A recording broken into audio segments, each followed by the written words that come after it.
नमस्कार, आप देख रहे हैं जेके चैनल और मैं हूं आपके साथ पल्लवी जम्वाल। और जहां पर कोरोना के केसेस लगातार बढ़ते जा रहे थे, उस बीच हमें दो बड़ी घोषणाएं देखने को मिली, जहां पर पेपर्स को भी स्थगित कर दिया गया, चाहे वो 10th के पेपर्स हो या फिर 11th के पेपर्स हो या फिर 12th के पेपर्स हो। लेकिन उसके साथ साथ स्कूल्स को भी बंद किया गया। स्कूल्स को भी 15 मई तक बंद करने की इजाजत यहाँ दी गई है।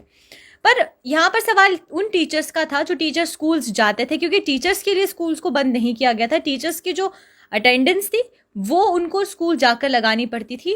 हालांकि अगर हम ऑनलाइन क्लासेस की बात करते हैं तो ऑनलाइन क्लासेस जो है वो प्रोसीजर्स ऑनलाइन क्लासेस के थ्रू ही लिया जा रहा था। हर एक बच्चे को ऑनलाइन क्लासेस के थ्रू पढ़ाया जा रहा था। लेकिन टीचर्स का यहाँ पर ये सवाल था कि क्या उनके लिए भी स्कूल जाना ज़रूरी क्यों है, क्योंकि देखिए जिस तरीके से केसेस बढ़ते जा रहे हैं तो उनको भी घर ही बैठना चाहिए, क्योंकि उनके परिवारों को भी उतना ही खतरा है, उनकी जानों को भी उतना ही खतरा है जितना कि बाकी लोगों को है। क्योंकि देखिए जिस तरीके से अल्टरनेट डेज पर ये बोल दिया गया था कि जो ऑफिसेज हैं वो अल्टरनेट डेज पर लगेंगे, उसके बाद जो आहिस्ता आहिस्ता हर एक चीज़ को बंद किया गया, प्रोटोकॉल्स बदले गए, गाइडलाइंस बदली गई, उसके बाद पब्लिक पार्क्स को बंद कर दिया गया। तो यहाँ पर सवाल जो था वो टीचर्स का था, क्योंकि कोविड सिचुएशंस जिस तरीके से बद से बदतर होती जा रही है, मैं भी जानती हूँ, आप भी जानते हैं कि किस तरीके से जो हालत है कोरोना की वो काफ़ी ज़्यादा बहुत ज़्यादा प्रॉब्लमैटिक होती जा रही है और दिन ब दिन बढ़ते जा रहे हैं केसेस। जम्मू कश्मीर के साथ साथ पूरे भारत की भी बात करते हैं तो केसेस बहुत ज़्यादा बढ़ते जा रहे हैं। उस बीच टीचर्स के लिए एक घोषणा यहाँ पर की गई है, एक जो इंस्ट्रक्शंस हैं या फिर हम बोलें गाइडलाइंस जो हैं वो टीचर्स के लिए दी गई हैं। क्या चीज़ें हैं वो भी मैं आपको बताऊंगी। आखिरकार पूरी गाइडलाइन क्या है, पूरी खबर क्या है, उसके बारे में हम बात करते हैं। जिस तरीके से कोविड की सिचुएशन बढ़ती जा रही है तो उसको देखते हुए जितने भी स्कूल्स हैं या फिर जितने भी कॉलेजेस हैं और या फिर टेक्निकल एजुकेशन हैं या फिर स्किल डेवलपमेंट इंस्टीट्यूट्स जितने भी हैं, फिर मैं एक बार दोहरा रही हूँ, schools, colleges, technical education and skill development institutes जितने भी हैं, वहाँ पर इन पर्सन्स यानी कि टीचर्स की अटेंडेंस जो है वो इन पर्सन खुद पर्सनली जाकर उनको अटेंडेंस लगाने की वहाँ ज़रूरत नहीं है।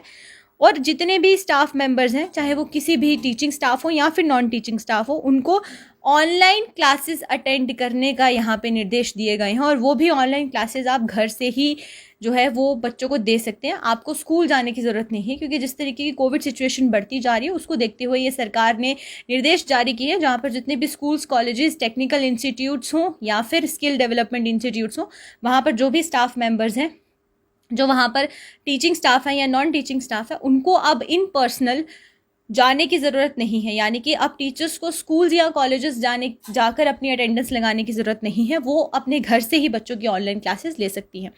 तो एक ये बहुत बड़ी यहाँ पर राहत की सांस टीचर्स के लिए भी है, क्योंकि टीचर्स को जहाँ पर स्कूल्स जाना पड़ता था और स्कूल जाकर अटेंडेंस वहाँ पर देनी पड़ती थी और काफ़ी ज़्यादा दिक्कतें टीचर्स को आ रही थी। और जब स्कूल्स बंद करने की घोषणा की गई तो बहुत से टीचर्स थे जिनका ये सवाल था, क्या टीचर्स के लिए इस तरीके का कोई प्रोटोकॉल नहीं है, क्या टीचर्स के लिए इस तरीके की कोई गाइडलाइन जो है वो नहीं निकाली गई। लेकिन अब जो ये जो आदेश आया है इसके बाद टीचर्स को काफ़ी हद तक एक सुकून की सांस मिलेगी, क्योंकि कोविड के केसेस जहां बढ़ते जा रहे हैं, कोविड के केसेस में जहां बढ़ोतरी होती जा रही है, उसको देखिए ये फैसला लिया। उसी के साथ अगर हम स्कूल्स के बाद यूनिवर्सिटीज़ की बात करते हैं तो यूनिवर्सिटीज़ में भी स्टाफ जो थे वो वहां जा रहे थे। उसके बीच उनके लिए भी एक यहाँ पर एक गाइडलाइन जारी की गई है, एक आदेश दिया गया है, जहाँ पर जितने भी यूनिवर्सिटीज़ हैं उसमें जो भी काम करते हैं स्टाफ, वहाँ पर मिनिमम अटेंडेंस यानी कि मिनिमम स्टाफ जाएगा। और ये प्रोटोकॉल जो यूनिवर्सिटी पे डिपेंड करेगा कि कौन से डिपार्टमेंट के स्टाफ्स को कब बुलाना है। एक अल्टरनेट बेसिस पे जो स्टाफ्स हैं उनको बुलाया जाएगा। और उसी के साथ ज़्यादा ज़रूरी जो रिसर्च वर्क या फिर लैब वर्क वाले स्टाफ है उनके लिए यूनिवर्सिटी जाना ज़्यादा ज़रूरी है। तो उसके बीच बाकी जो स्टाफ है उनके लिए वहाँ पर जाना ज़रूरी नहीं है। तो ये जो आदेश जारी किए गए हैं ये बहुत ही ज़्यादा ज़रूरी था इस टाइम पे कोविड की सिचुएशन को देखकर। टीचर्स के लिए भी काफ़ी ज़्यादा बेनिफिशियल ये आदेश रहेगा। और सबसे बड़ी बात यह है कि जो एजुकेशनल इंस्टीट्यूट्स हैं वहाँ पर भी जो टीचर्स पढ़ाने जा रहे थे, क्योंकि जब स्कूल्स लगे थे तो बच्चों के साथ साथ टीचर्स भी बहुत थे, इतने टीचर्स थे कि जो इन्फेक्टेड आ रहे थे।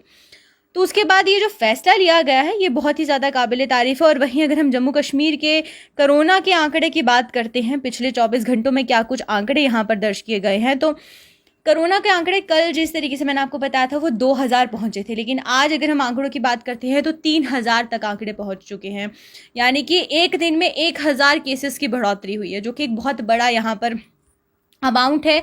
जिस तरीके से केसेस, इन्फेक्टेड केसेस बढ़ते जा रहे हैं, उस बीच आहिस्ता आहिस्ता हर एक चीज़ों को बंद किया जा रहा है, चाहे वो जिम हो, चाहे वो पब्लिक पार्क्स हो या फिर दुकानों की बात करें तो उनको भी अल्टरनेट डेज पर खोलने की बात की जा रही है। वहीं केसेस की बात करते हैं तो पिछले 24 घंटों में जम्मू कश्मीर में 3164 केसेस दर्ज किए गए हैं। पिछले ये सिर्फ 24 घंटों का आंकड़ा है, यानी कि आप खुद सोचिए, कल जहां पर 2000 के करीबन केसेस थे, आज वही केसेस 3000 के करीबन पहुंच चुके हैं। और सिर्फ जम्मू डिवीजन की अगर बात करते हैं तो 1030 केसेस, 1030 केसेस जो है वो जम्मू डिवीजन से सिर्फ दर्ज किए गए हैं। वहीं कश्मीर की अगर बात करते हैं तो 2134 केसेस, 2134 केसेस जो हैं वो कश्मीर डिवीजन से पिछले 24 घंटों में दर्ज किए गए हैं।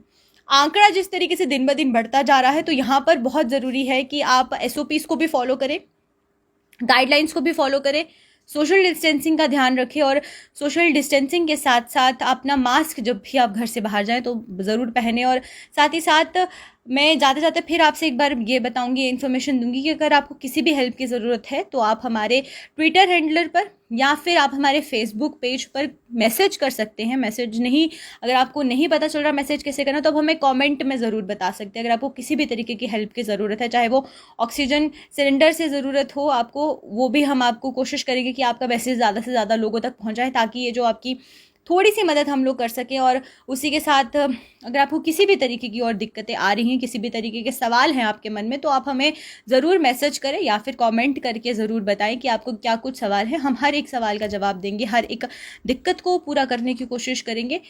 तो वहीं आप मुझे इजाज़त दीजिए, मैं फिर हाजिर होंगी इसी तरीके से अपडेट्स लेकर। और आज का अपडेट जो था वो स्कूल्स टीचर्स के लिए था, स्कूल कॉलेजेस या फिर टेक्निकल इंस्टीट्यूट्स में जो भी टीचर्स पढ़ा रहे हैं उनके लिए क्या कुछ अपडेट आया था उसके बारे में मैंने आपको बताया। तो इसी तरीके से और भी चीज़ें लेकर मैं हाजिर होती रहूँगी, तब तक आप मुझे इजाज़त दीजिए। नमस्कार।